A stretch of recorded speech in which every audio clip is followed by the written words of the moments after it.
Many greetings to all buddies and all well-wishers in one and only your educational platform, Royal Education with Vanshika. If you are new to my channel, then please subscribe to my channel and press the bell icon for further updates. Like my video and share with your friends.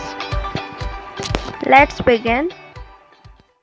Hello everyone, welcome back to my channel. I am again here with another part of chapter number 4, Banking Latest Trends. हमने इसके 2 part बनाए थे जिसमें हमने पढ़ा था RTGS and NEFT. इस chapter में हम वो पढ़ रहे हैं जो बैंकिंग के न्यू ट्रेंड्स आए हैं जिससे हम मनी को ट्रांसफ़र कर सकते हैं, अपने बैंक तक पहुंच सकते हैं विदाउट गोइंग टू बैंक। एक मोबाइल से ही हम अपने बैंक की सारी इन्फॉर्मेशन रख सकते हैं। ठीक है, सो न्यू ट्रेंड्स आए हैं बैंकिंग के, हम वही सब पढ़ रहे हैं इसमें। सेकेंड पार्ट में हमने पढ़ा था ई बैंकिंग के बारे में, EFTS, ATM, debit card, credit card and difference between debit and credit card, ये सब पढ़ा था हमने। आज हम पढ़ेंगे टेली बैंकिंग के बारे में, कोर बैंकिंग सॉल्यूशन। जब हमने फर्स्ट पार्ट बनाया था उसमें आरटीजीएस के फीचर्स में ये वर्ड था CBS इनेबल्ड बैंक ब्रांचेस। तो आज उसका मीनिंग क्या होता है आज हम उसको पूरा पढ़ेंगे, उसका अलग टॉपिक है। And mobile banking, SMS alert and bank draft, ये सब जो है 4 tele banking, CBS, mobile banking and SMS alert, ये सब ई बैंकिंग के पार्ट्स हैं। ठीक है, ई बैंकिंग के पार्ट्स है ये, एंड बैंक ड्राफ्ट अलग है। ओके, सो लेट्स बिगिन, शुरू करते हैं। फर्स्ट देखते हैं हम टेली बैंकिंग। टेली बैंकिंग में क्या होता है, इसमें कस्टमर का जो कंप्यूटर होता है वो बैंक के कंप्यूटर से लिंक होता है। ठीक है, इसमें आपको अपने बैलेंस की सारी इन्फॉर्मेशन हैंड टू हैंड मिलती रहती है। आप अपने बैंक की इन्फॉर्मेशन टेली बैंकिंग की हेल्प से कभी भी ले सकते हो। ओके, और ये 24 आवर्स अवेलेबल रहती है टेली बैंकिंग। अब इसको देखते कि ये under this system the personal computer of a customer is linked by telephone to the bank's computer. The customer can get information about the balance in his account and the latest transaction on the telephone. ठीक है, सारी information मिलती रहती है, जो latest transaction हुआ है उसकी भी सारी डिटेल्स मिलती रहती हैं कस्टमर को।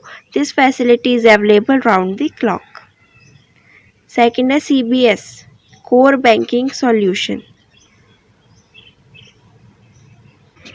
CBS में कस्टमर सिर्फ एक ब्रांच का कस्टमर नहीं होता, वो पूरे बैंक का कस्टमर होता है। ठीक है, एज यू ऑल नो एक बैंक की कई ब्रांचेस होती हैं। तो अब इसमें होता क्या है, आपने एक ब्रांच में अपना अकाउंट ओपन कराया, ठीक है, और वो CBS इनेबल्ड बैंक ब्रांच थी, तो उसने आपको एक यूनिक ID दी क्योंकि वो CBS इनेबल्ड बैंक ब्रांच।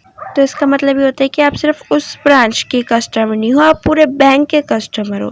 आप चाहो तो किसी दूसरी ब्रांच में जाके वहाँ से पैसे निकाल सकते हो, उस वाली ब्रांच में जाके पैसे डिपॉजिट भी करा सकते हो। ज़रूरी नहीं है कि जिस ब्रांच में आपका बैंक अकाउंट है आप उसी में जाके पैसे जमा कराओ, वहीं से विड्रॉ करो, पासबुक को अपडेट कराओ, ज़रूरी नहीं है। ठीक है, कि आप उसी ब्रांच पे जाओ, क्योंकि वो CBS ब्रांच है तो आप वहाँ पे जाके किसी भी ब्रांच में जाके ये सब करा सकते हो, जुड़ेगा वो आपके अकाउंट में ही। तो ये फ़ायदा होता है CBS का। ठीक है, अब देखते हैं इसमें under the system a customer become customer of the bank rather than customer of A branch.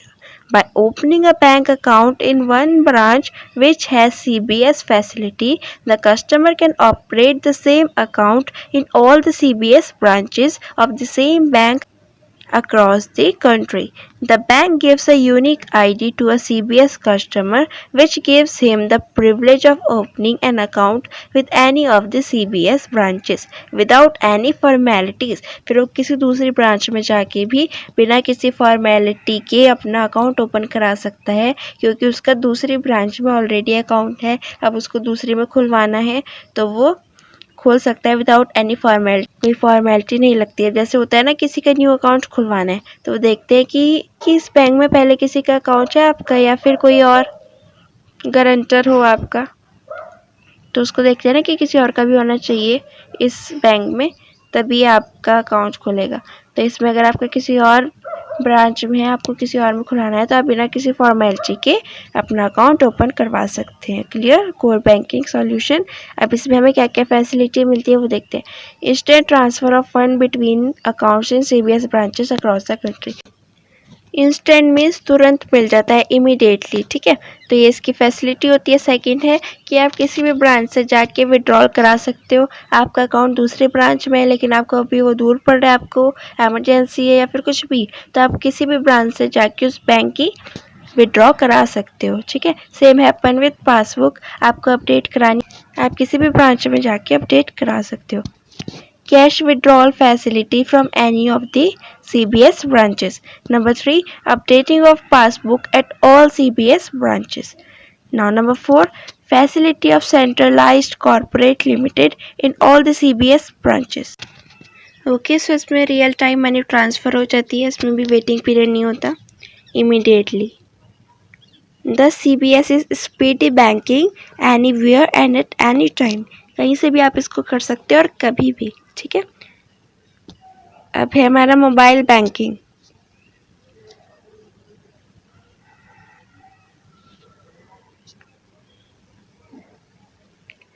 Mobile banking means banking transaction through mobile phone. Banking के ट्रांजैक्शन मोबाइल फ़ोन से। कैसे?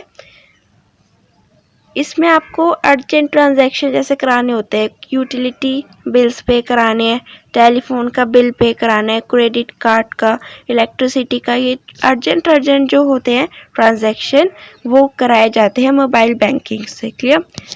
देखते हैं इसको एक बार पढ़ के। Mobile banking means banking transaction through mobile phone. A bulk of mobile banking is used for inquiry such as balance status or service product such as new checkbook issuance. कोई हमको बैंक की इंक्वायरी लेनी है तो उसके लिए भी mobile banking का यूज़ किया जाता है। कि हमें अपनी न्यू चेकबुक इशुएंस के बारे में जानना है, उसके लिए बैलेंस स्टेटस जानना है, उसके लिए मोबाइल बैंकिंग यूज़ होती है। ठीक है, and many other services that are available on the mobile banking platform are. ऐसी और भी सुविधाएं हैं जो अवेलेबल हैं in mobile banking platform, such as paying utility bills such as cell phone, telephone, इन सब का बिल देना, credit card and electricity. Credit card भी हम पहले पढ़ चुके हैं in previous video, you can check out, link is in the description box. Mobile is usually used for urgent transactions.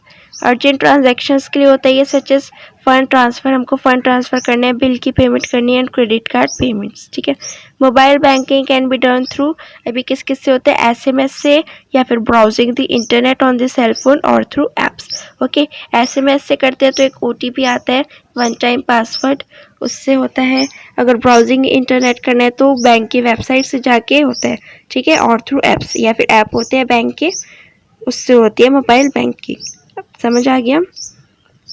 Mobile banking में आपको जो अर्जेंट ट्रांजैक्शंस करने होते हैं, फंड ट्रांसफ़र कर, बिल्स पे करने हैं, उनके लिए होती है ये। और होती किस किस से है, ऐप से या फिर एसएमएस से या फिर browsing the internet. No, SMS alert.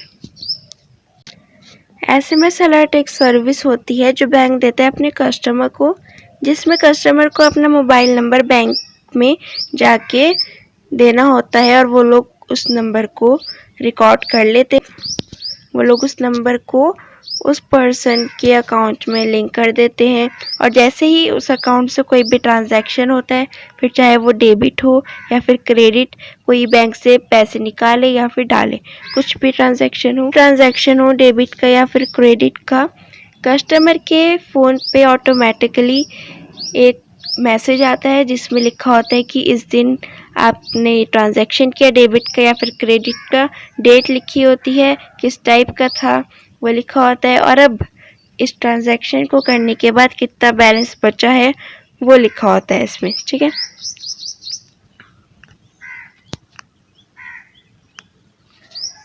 Clear? अब देखते हैं इसमें क्या है।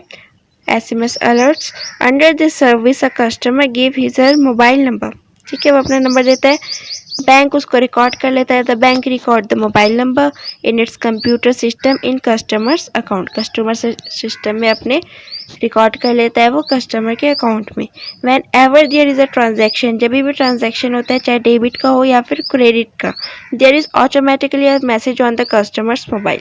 ऑटोमेटिकली कस्टमर के मोबाइल में एसएमएस आ जाता है एंड वो एसएमएस बताता है उसका नेचर, जो ट्रांजैक्शन था उसका नेचर डेबिट था या फिर क्रेडिट, अमाउंट क्या थी उस ट्रांजैक्शन की और किस दिन हुआ था, डेट एंड बैलेंस, जो अभी इस ट्रांजैक्शन के पास बैलेंस बचा है वो, या फिर अगर क्रेडिट हुआ है तो उसका, और अगर डेबिट हुआ है तो उसके बाद जो है बैलेंस वो बताता है। ठीक है।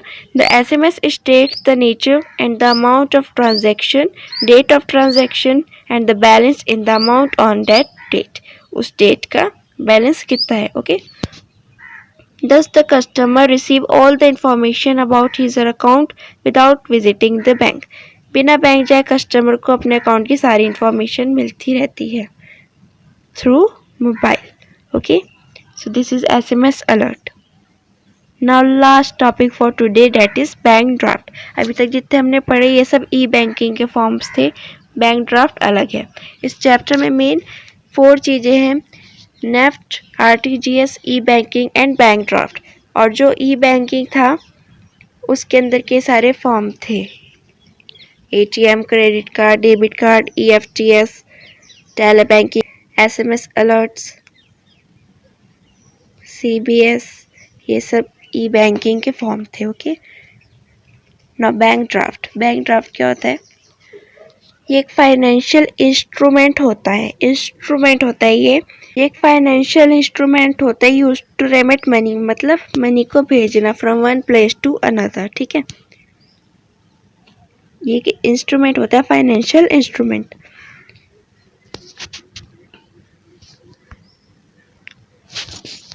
A bank draft is a type of check drawn by a bank either on its own branch or on another branch in favor of a third party. इसमें जिसका नाम लिखा होता है ये सिर्फ उसी पर्सन को जाके मिलता है और वही इससे पैसे निकाल सकता है। ठीक है, जिस पे इसका नाम होगा सिर्फ वही। It is payable to the person named in it or to his order, या फिर जिसने ऑर्डर दिया है उसका सिर्फ उसी को मिलता है या फिर जिसका नाम है उसको।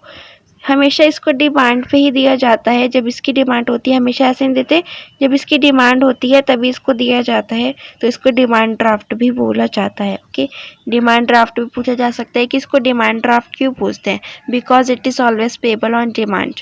Okay, it is payable to the person name in it or to his order, it is always payable on demand and is therefore also known as demand draft. ये बहुत ही easiest and convenient and safest method होता है money को send करने का from one place to another, क्योंकि इसमें इसका रिस्क नहीं होता कि कोई और ले लेगा, क्योंकि इसमें जिसका नाम होता है ये सिर्फ उसी को मिलता है। ठीक है, it is always payable on demand. A bank draft is the most convenient and safe means of sending money from one place to another. The person who want to purchase a draft fill in the prescribed form available with the bank. जिसको भी draft चाहिए होता है उसको bank के पास जाके एक form fill करना पड़ता है। इसका एक फॉर्म होता है बैंक ड्राफ्ट का, उसको जाके वो फिल करना पड़ता है। उसके साथ में जितने पैसे आपको भिजवाने हैं वो देने पड़ते हैं और थोड़े से पैसे कमीशन देनी पड़ती है बैंक को, क्योंकि बैंक इसके लिए कमीशन चार्ज करती है। तो जितने पैसे आपको भिजवाने हैं वो भी साथ में फॉर्म के डिपॉजिट कराने पड़ते हैं एंड बैंक की कमीशन। ठीक है, the form duly filled in along with the amount of the draft plus commission is paid to the bank who issue the draft, जो ड्राफ्ट को इशू करता है। He then send the draft to the receiver by post or courier. उसके बाद वो जो receiver है जिसको पैसे भिजवाए पोस्ट या फिर कोरियर से इसको सेंड कर देता है बैंक ड्राफ्ट को। फिर जो रिसीवर है वो उसको रिसीव कर लेता है और फिर उस बैंक में जाके वहाँ से पैसे निकाल लेता है। ठीक है, जिस बैंक का होता है वो bank draft. The receiver can get the amount of the draft from the concerned bank.